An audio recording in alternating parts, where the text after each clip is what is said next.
आशीष, mood अच्छा है। हाँ। और जिसकी हम फ्राइडे को भी बात कर रहे थे कि फ्यूचर्स और बाजार खुद वहाँ के बेंचमार्क्स जो है रिकॉर्ड हाइस पर तो है ही। S&P 500 और नैस्डैक ने तो और एक रिकॉर्ड हाई जड़ दिया। अब डाउ लगभग 1250 अंक अभी भी दूर है रिकॉर्ड हाइस से, मगर आज जिस तरह के फ्यूचर्स कामकाज कर रहे हैं वो भी ज़्यादा दूर नहीं है कि वो भी शायद इस महीने ही रिकॉर्ड हाई हो जाए। और उसका सबसे बड़ा कंट्रीब्यूटर जो रहा है S&P 500 और नैस्डैक का, वो एनवीडिया ही रहा है। जो तेज़ी जिस तरह की देखने मिली है पिछले 1-1.5 महीने से, $4 ट्रिलियन की मार्केट कैप के करीब अब जाकर के आ चुका है एनवीडिया, बावजूद इसके कि वहाँ पर भी ब्लॉक्स हो रहे हैं। अच्छा, अपन बाबा एनवीडिया की चर्चा करते हैं। बड़ा लॉपसाइडेड सा क्या वहाँ पे? कुछ दिग्गज स्टॉक एनवीडिया, माइक्रोसॉफ्ट सिर्फ यही चला रहे हैं बाजार को, ऐसा है क्या? पर वहाँ पर टेक, या ऐसा नहीं है? पर बिग टेक का जो वेटेज है वो S&P 500 और नैस्डैक में पहले से ही ज्यादा रहा है। तो अगर वो शेयर चलते हैं तो वो दोनों वही चल रहे हैं, ऐसा नहीं कि पूरा बाजार जोश में नहीं। उसके अलावा बैंकिंग शेयर चल रहे हैं, वो आफ्टर आवर्स में चले थे, काम हो गया, बैंक चल रहे हैं, आईटी चल रहा है, तो ठीक है। और अक्रॉस द बोर्ड आप तेजी कह सकते हैं।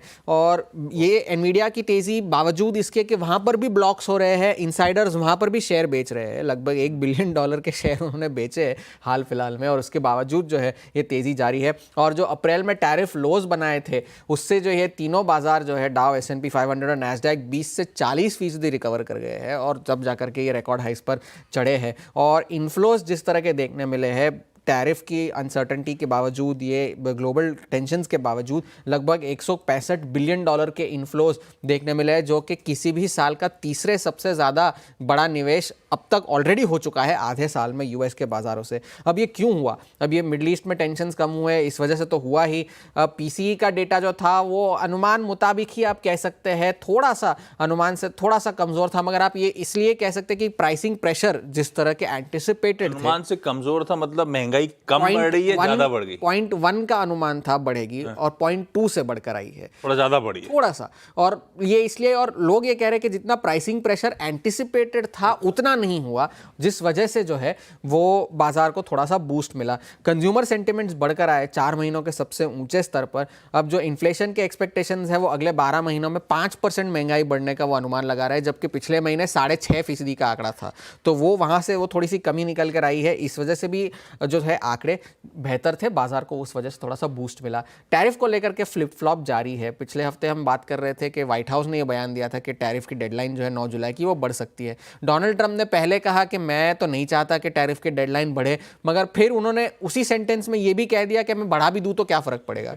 ये उनका बयान था। और स्कॉट बेसेंट ने भी कहा कि ज्यादातर जो डील्स है वो लेबर डे से पहले समाप्त हो सकती है, जिन पर हस्ताक्षर हो सकते हैं। लेबर डे जो है 1 सितंबर को वहां पर मनाया जा सकता है, वहां पर ये स्कॉट बेसेंट का बयान था। और बाकी सारे देशों के साथ तो डील्स की बातचीत चली रही है, भारत के साथ भी चल रही है, अपना हमारा डेलीगेशन भी वहां पर है, मगर कनाडा के साथ जो है वो बातचीत रोक दी गई है डिजिटल टैक्स को लेकर। ये इस वजह से जो है दोनों देशों के बीच में बातचीत ठप हो गई है।